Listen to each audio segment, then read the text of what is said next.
CPIക്കെതിരെ ആഞ്ഞടിച്ച് CPM Palakkad ജില്ലാ secretariat അംഗം S Ajaykumar. Binoy Viswam ഒരു നാലാംകിട രാഷ്ട്രീയക്കാരനെ പോലെയാണ് പെരുമാറുന്നതെന്നാണ് വിമർശനം. അടുത്ത വിമർശനമാണ്. തോറ്റാൽ അതിന്റെ പൂർണ്ണ ഉത്തരവാദിത്വം CPMനും, ജയിച്ചാൽ ക്രെഡിറ്റ് മുഴുവൻ CPIക്കുമാണ് എന്നാണ് സമീപനം. ഉത്തരം താങ്ങുന്നത് പല്ലിയാണ് എന്നത് പല്ലിയുടെ മാനസികാവസ്ഥയാണെന്ന് CPIക്കാർക്കുള്ളതെന്നും എസ് അജയ്കുമാർ പറഞ്ഞു. ഒന്ന് കേൾക്കാം. CPMനെതിരായ എന്തെങ്കിലും പറയുന്നത് ബിനോയ് വിശ്വം ഒരു കലയാക്കി മാറ്റിക്കൊണ്ടിരിക്കുന്നു. അതിന്റെ കാര്യകാരണം എന്താണെന്ന് മനസ്സിലാക്കാതെ ഒരു നാലാംകിട രാഷ്ട്രീയ നേതാവിനെ പോലെയാണ് ബിനോയ് വിശ്വം പെരുമാറിക്കൊണ്ടിരിക്കുന്നത്. തോറ്റാൽ അതിന്റെ പൂർണ്ണ ഉത്തരവാദിത്വം CPMനും, ജയിച്ചാൽ അതിന്റെ ക്രെഡിറ്റ് അവകാശപ്പെടുന്നവരുമായ ഒരു പ്രത്യേകതരം സ്വഭാവമുള്ള രാഷ്ട്രീയ പ്രസ്ഥാനമായി CPI മാറുന്നു.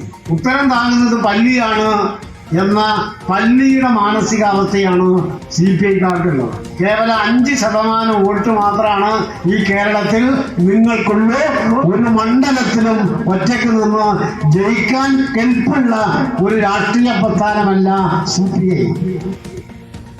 ഇക്ബാൽ അറക്കൽ തെരഞ്ഞെടുപ്പിന് 100 ദിവസമേ ഉള്ളൂ. അതിനിടയിൽ LDFിലെ CPMലെ ഒരു മുതിർന്ന നേതാവാണ് അജയ്കുമാർ. CPയിലെ ബിനോയ് വിശ്വത്തെ നാലാംകിട രാഷ്ട്രീയ നേതാവെന്നൊക്കെയാണ് വിശേഷിപ്പിക്കുന്നത്. എന്തു ഭാവിച്ചാണ് ഇക്ബാൽ അറക്കൽ? അരുൺകുമാർ, പാലക്കാട് ജില്ലയിൽ CPM പോര് ഏറ്റവും കൂടുതൽ രൂക്ഷമായിട്ടുള്ളത് പാലക്കാട് ഒറ്റപ്പാലത്തിനടുത്തുള്ള മണ്ണൂരിലാണ്. ആ മണ്ണൂരിൽ വെച്ച് കഴിഞ്ഞ ദിവസം നടന്ന പൊതുയോഗത്തിനിടയിലാണ് CPIക്കെതിരെയും CPIയുടെ സംസ്ഥാന സെക്രട്ടറി ബിനോയ് വിശ്വത്തിനെതിരെയും രൂക്ഷമായിട്ടുള്ള വിമർശനം എസ് അജയ്കുമാർ ഉയർത്തുന്നത്. മുഖ്യമന്ത്രിയെയും CPMനെയും വിമർശിക്കുകയാണ് ബിനോയ് വിശ്വം ഉൾപ്പെടെയുള്ള CPIയുടെ നേതാക്കൾ. ഇതൊരു കലയാക്കി മാറ്റിയിരിക്കുകയാണ് എന്നുള്ളതാണ് അജയ്കുമാറിന്റെ വിശദീകരണം. മുഖ്യമന്ത്രിയെയും പിണറായി വിജയനെയും മറ്റു മന്ത്രിമാരെയും വിമർശിക്കുന്ന CPI അവരുടെ നിയന്ത്രണത്തിലുള്ള എല്ലാ വകുപ്പുകളും തനി തങ്കമാണല്ലോ എന്ന രീതിയിലുള്ള ഒരു പരിഹാസ ചോദ്യങ്ങൾ ഉൾപ്പെടെ ഉയർത്തിക്കൊണ്ട് രൂക്ഷമായിട്ടുള്ള വിമർശനങ്ങൾ CPIക്കെതിരെ അജയ്കുമാർ ഉയർത്തുകയായിരുന്നു. കേരളത്തിൽ കേവലം 5% വോട്ട് മാത്രമാണ് CPIക്കുള്ളത്. ഏതെങ്കിലും പഞ്ചായത്തിൽ 4 ആളുണ്ടെങ്കിൽ ആ 4 ആൾ ഉള്ള ഇടത്ത് 5 സീറ്റ് വേണമെന്ന് ചോദിച്ചു വരുന്ന ആളുകളാണ് CPIക്കുള്ളത്.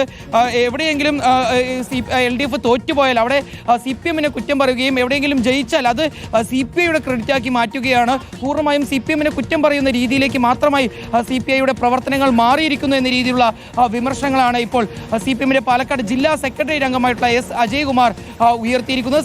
CPI പോര് രൂക്ഷമായി നടക്കുന്നതിനിടയിലാണ് ഇപ്പോൾ അജയ്കുമാറിന്റെ ഇത്തരത്തിലൊരു പ്രതികരണം പുറത്തു വന്നിരിക്കുന്നത്. അതെന്തായാലും CPIനെ എങ്ങനെയാണ് അതിനോട് പ്രതികരിക്കുക? തെരഞ്ഞെടുപ്പൊക്കെ അടുത്തിരിക്കുന്ന സമയത്ത് മുന്നണിയിലെ 2 പ്രധാനപ്പെട്ട കക്ഷികൾ അങ്ങനെ അങ്ങോട്ടും ഇങ്ങോട്ടും ഒക്കെ ആരോപണമൊക്കെ ഉന്നയിച്ചാൽ എന്താവും?